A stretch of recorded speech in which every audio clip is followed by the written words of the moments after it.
दोस्तों, हमारे चैनल में फिर से स्वागत है, जहां हम जानवरों की वाइल्ड और वंडरफुल दुनिया एक्सप्लोर करते हैं। आज हम रेन फॉरेस्ट में जा रहे हैं, एक ऐसे क्रिएचर से मिलने के लिए जो आधा पंछी, आधा डायनासोर और पूरी तरह से ऑसम है, कैसोवेरी। रेडी हो जाओ, क्योंकि ये चिड़िया सिर्फ फ्लफी और क्यूट नहीं है, ये फियर्स, फैबुलस और थोड़ी सी फ्राइटनिंग भी है। हम बात कर रहे हैं डैगर लाइक क्लॉज की, वाइब्रेंट नेक वॉटल्स की और एक हेड कास्क की जो बिल्कुल पंक रॉकर जैसा लगता है। तो तैयार हो जाइए, क्योंकि चीजें अब कैसोवेरी इंटरेस्टिंग होने वाली हैं। सबसे पहले साइज की बात करते हैं। कैसोवेरी सिर्फ बड़ा नहीं है, बल्कि पूरी दुनिया का तीसरा सबसे बड़ा पंछी है। मानते हो? सिर्फ ऑस्ट्रिच और ईएमयू ही इस फेदर्ड जायंट से बड़े हैं। अब आप सोच रहे होंगे, इतना बड़ा पंछी तो आसमान में उड़ता होगा। नहीं, गलत। ये फ्लाइटलेस वंडर्स जमीन पर ही रहना पसंद करते हैं। इमेजिन करो, एक 6 फुट लंबा फेदर्ड वेलोसिरैप्टर जंगल में घूम रहा है। यही कैसोवेरी का वाइब है। ऐसा लगता है जैसे उन्होंने अपने विंग्स की जगह एक्स्ट्रा लेग पावर और ढेर सारा एटीट्यूड ले लिया हो। ये फैबुलस फेदर्ड फ्रेंड्स ऑस्ट्रेलिया और न्यू गिनी के रेन फॉरेस्ट्स में रहते हैं।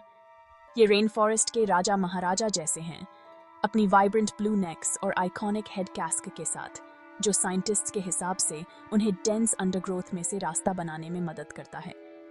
ये ज्यादा सोशल नहीं होते। कैसोवेरीज अकेले रहना पसंद करते हैं, सिर्फ मेटिंग सीजन में ही पेयर बनाते हैं। और उनके बच्चों के पास जाने की सोचो भी मत। मामा और पापा कैसोवेरीज बहुत प्रोटेक्टिव होते हैं।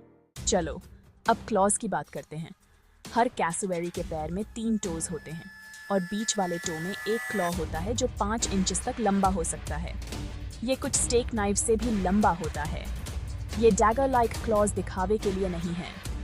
ये पावरफुल वेपन्स हैं जो सीरियस डैमेज कर सकते हैं, जिससे कैसोवेरी दुनिया के सबसे डेंजरस बर्ड्स में से एक बन जाता है। इसलिए इन्हें दूर से ही एडमायर करो दोस्तों। इनके साथ पेडिक्योर करवाने की कोशिश मत करना। जो मिस्टर ने chapter 4 punk rock hair style.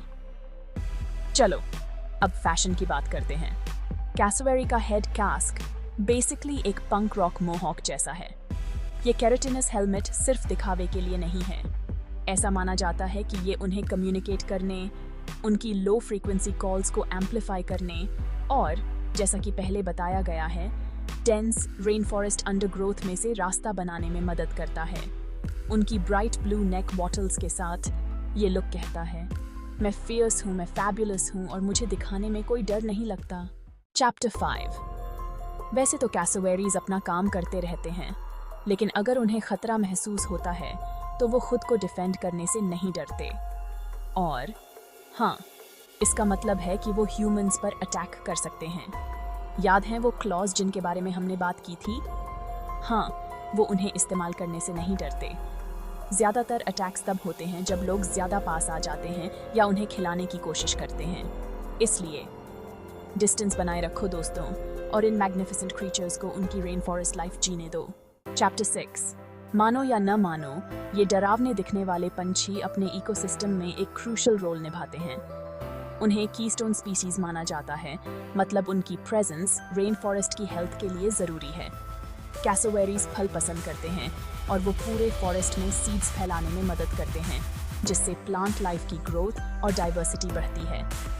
वो रेन फॉरेस्ट के गार्डनर्स जैसे हैं, जहां भी जाते हैं लाइफ के सीड्स बोते हैं। चैप्टर 7। कैसोवेरीज लाखों सालों से हैं और उन्हें अर्थ के प्री हिस्टोरिक पास्ट के लिविंग रेलिक्स माना जाता है। वो बेसिकली मॉडर्न डे डायनासोर्स हैं और ये बहुत कूल है।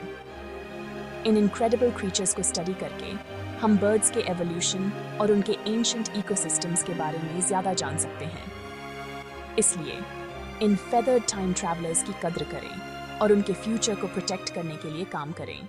और ये थी कैसोवेरीज की पूरी कहानी दोस्तों। उनके डैगर क्लॉज से लेकर उनके पंक रॉक हेडगियर तक, ये पंछी वाकई वन ऑफ अ काइंड हैं।